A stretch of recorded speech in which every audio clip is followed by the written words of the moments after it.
देखा होगा लाइव सुन रहा था तो मुख्यमंत्री जी ने यह कहा था कि हल्का बड़ौदा में भी IMT बनेगी, लेकिन जब मानसून सत्र चला उससे 5-7 दिन पहले मेरे पास चिट्ठी आई हरियाणा सरकार की HSIDC की।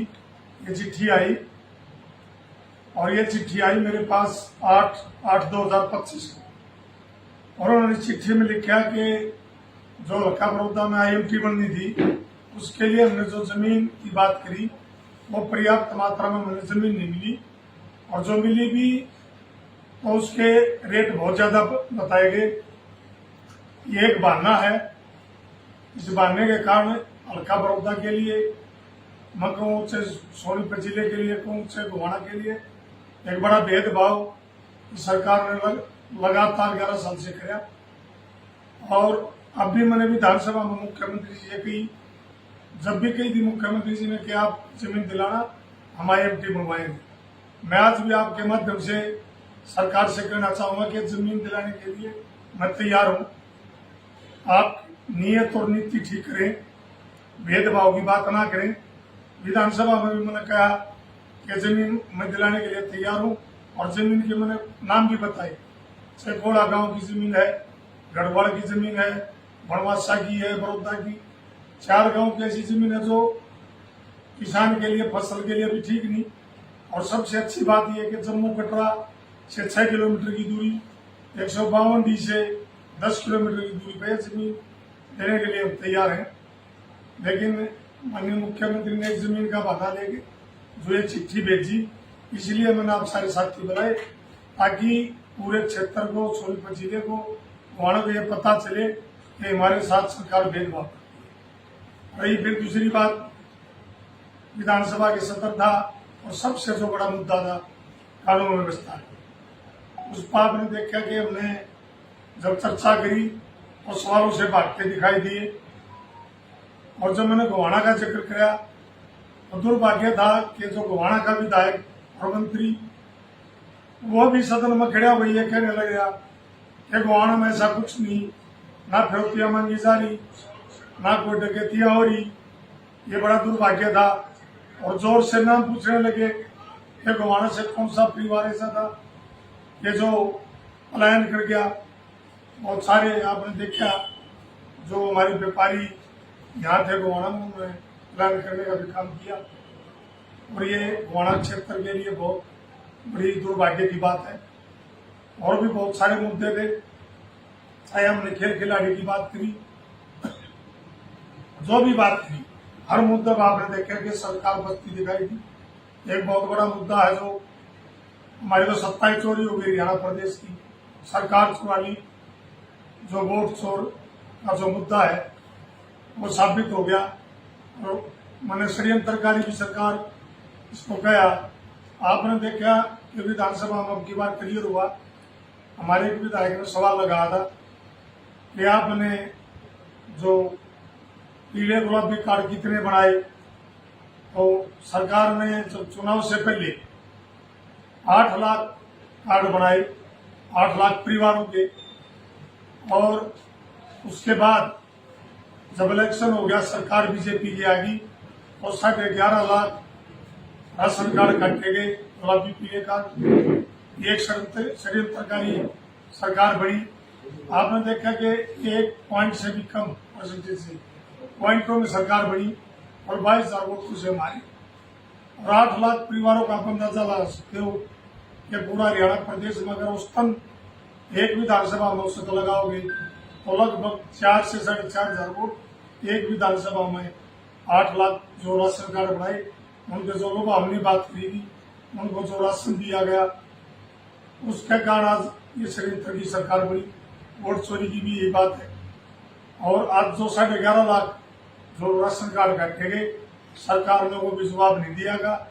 वो भी जवाब इस तरह का दिया गया कि मुख्यमंत्री जी ने खड़े होकर कहा कि जब हमने राशन कार्ड बनाए, कि जब तो हमने लोगों में छोड़ दिया कि आप अपना अप्लाई करिए, अगर कोई गलती होगी तो हम बाद में देखेंगे। तो जो 11.5 लाख राशन कार्ड काटे गए, ये भी बहुत गलत है। और हल्का बड़ौदा के विकास की सड़कों की बात आप देखो, से गोवाना से जोड़ाना रोड की मैंने बात की, और लगभग 29 करोड़ का एस्टिमेट सड़क का गया। उन्होंने आश्वासन दिया कि हम नवंबर तक सड़क का बजट देंगे और सड़क को बनाने का काम करेंगे। बहुत सारी सड़कें थी PWD की, उनकी भी जब बात उठाई बड़े खस्ता हालात हैं, मजबूती से बात उठाई, लेकिन सरकार कहने की आनाकानी करने में रही, कोई भी संतुष्ट जवाब नहीं। वोट चोरी का आरोप लगा रहे हैं, लेकिन बीजेपी सरकार कह रही है कि झूठे वाले सारे झूठे आरोप रही है। ऐसा झूठे हैं वो अपना काम कर रहे हैं भाई। चुनाव आयोग काम तो चुनाव आयोग का था, उसकी अगर आज बचाव कोई करे तो बीजेपी पूरी पार्टी, चाहे सेंट्रल से चाहे हरियाणा स्टेट की पार्टी हो, सारी चुनाव आयोग का पक्ष में खड़ी है। अब वोट चोरी हो ही नहीं, वोट गलत बनी नहीं। हमारे नेता ने आदरणीय चौधरी भूपेंद्र हुड्डा जी ने की कि चुनाव आयोग एक शपथ पत्र जारी दे, एफिडेविट दे कि किसी भी व्यक्ति की 2 वोट नहीं है, किसी भी मरे व्यक्ति की वोट नहीं है, किसी भी एक मकान में 40 वोट नहीं है। वो अपना वोट शपथ पत्र दे, एफिडेविट दे चुनाव आयोग, हम उसको चैलेंज करेंगे। एक परिवार की आपने देखा, एक कमरे में 40 वोटें हो रही, एक आदमी की 6 वोटें पाएगी और उसका रिकॉर्ड हमने यार, इससे बड़ा वोट चोरी हो क्या हो। राहुल गांधी ने जिस तरह से प्रधानमंत्री की मांग को लेकर भाषा का प्रयोग किया, उसको लेकर ये भी एक झूठा षड्यंत्र है। आप भी पत्रकार साथी हो, आपने भी गलत जवाब दिया। एक शब्द राहुल गांधी जी का कोई किसी भी माँ के बारे में, माँ सबकी माँ हो है, और राहुल गांधी जी ने तो माँ का पता, माँ क्या होती है स्पीच में कहीं भी एक पॉइंट भी नहीं है। नहीं, माँ का पता राहुल गांधी जी ने, क्योंकि उनका लालन पालन माँ ने किया है। पिता के सर पर आशीर्वाद नहीं था। देखे आपने वो तो पूर्व के प्रधानमंत्री राजीव गांधी, आतंकवादियों ने उनकी मौत की, जो देश के लिए शहीद और बलिदान हुआ। एक शब्द भी नहीं अगर आपने वो बात की, जिस व्यक्ति ने जो माँ को गाली दी या माँ को अभद्र बात की, वो बीजेपी का वर्कर है। उनके बीजेपी के बड़े बड़े लीडरों के साथ फोटो है, वो क्लियर हो गया, उसका तो पूरा रिकॉर्ड आ गया। और बीजेपी का तो एक एजेंडा होता है ध्यान भटकाने का। राहुल गांधी जी ने एक बहुत बड़ी यात्रा, वोट चोरी, वोट का अधिकार बिहार में जो प्रोग्राम किया, जो यात्रा इतना बड़ा जन सैलाब, लाखों की संख्या में उसका समर्थन मिला, तो बीजेपी पार्टी को बोला और उन्होंने एक षड्यंत्र रचा, अपना ही एक बीजेपी का वर्कर वहां भेजा और उससे माँ के प्रति गाली दिवाई दी। मैं देख कहना चाहूंगा, बीजेपी इस लड़के के बारे में शपथ पत्र जारी करे कि इसका पता, सफाई पता, वर्कर किसका है, ये भी बताने का काम बीजेपी। हरियाणा में भी राहुल गांधी आएंगे, बिल्कुल आएंगे। पहले भी आए थे, नेता वो पूरे देश का, हर स्टेट में वो जाते हैं। इलेक्शन से पहले भी आए, भारत जोड़ो यात्रा भी यहाँ से गुजरी, बड़ा समर्थन मिला। और अब भी राहुल गांधी जी का कोई जरूर प्रोग्राम हरियाणा में बढ़ेगा। और राहुल गांधी जी ने एक बात बता दी कि ना डरा, ना झुकिया, ना दबया, और आने वाला टाइम राहुल गांधी जी का होगा और कांग्रेस पार्टी। बारिश हो रही है। मंत्री जी कह रहे हैं कांग्रेस ने जो विधानसभा में कानून व्यवस्था को लेकर जो मुद्दे रखे, न उनके सिर था न कोई पैर था, और जब सरकार ने जवाब दिया तो कांग्रेस बात खड़ी। भाई शहर पर पैर क्यों नहीं था? शहर पर तो हमने मंत्री को बताया भी था कि मंत्री जी तो रोज बेरा रंजान डाले छोटे कहती फरोख्ती मांगी जा रही। गोवाना में तो एक रिकॉर्ड बन गया, अगर फरोख्ती का अड्डा किया तो गोवाना में है।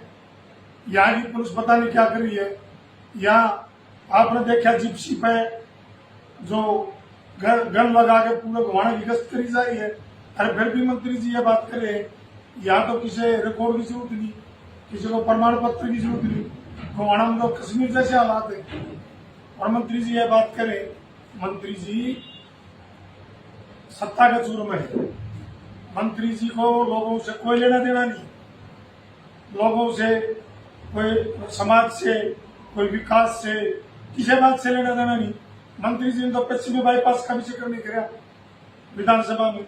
मंत्री जी ने जिले की मांग नहीं रखी, मंत्री जी ने कोई भी गोवाना के विकास की बात नहीं रखी। अगर रखी तो जो मैंने कानून व्यवस्था में बात रखी तो सरकार की गुणगान करने का काम किया। मंत्री जी को ध्यान नहीं, ये मंत्री जी का काम। बेमौसमी जो बारिश हो रही है, बेमौसमी फ्लड की स्थिति है हरियाणा में, हाँ बिल्कुल। क्या कहना जो बेमौसमी बारिश थी तो मौसम की बारिश थी, मानसून है और मानसून सत्र भी चला विधानसभा का। हमने बहुत बड़ा मुद्दा है, पूरे हरियाणा प्रदेश में किसानों को जल भराव की स्थिति है और इस पर बड़ी चर्चा भी हुई, बहुत सारे प्रश्न भी लगे किसानों में, लेकिन सरकार का कान बजू नहीं चली। आप पूरा विधानसभा का सत्र देखोगे, 4 दिन में लगभग 3 दिन जो जल भराव की बात उठी, लेकिन सरकार ने एक भी जवाब संतुष्टिजनक नहीं दिया। हमने कहा कि स्पेशल गिरदावरी कराओ, उन्होंने कहा कि हम इनकी पोर्टल पर दर्ज कराओ। ये भी बता दें, जब आप एक गद्दा प्राण का दर्जा है किसान के खेत में, जब आप सैटेलाइट द्वारा किला नंबर बता दो, खसरा नंबर बता दो, मालिक का नाम बता दो, वो सैटेलाइट आप ये भी यूज कर लो भाई किस खेत में किस किलो फसल बढ़िया है, किस किलो फसल खराब है। हमने ये बात कही, लेकिन उस बात को मानने को तैयार नहीं। हमने किसानों को कहा भाई कम से कम 60,000 मुआवजा दो और जहाँ भी जल भराव की स्थिति वहाँ स्थायी प्रबंध करो, चाहे ड्रेन निकालो, चाहे सीवर लाइन की व्यवस्था करो, पंप हाउस लगाओ, लेकिन सरकार की ऐसी कोई सामने दिखाई दी थी। हमने मजबूती से लड़ाई ली किसान के जल भराव की कानून व्यवस्था की हर बात।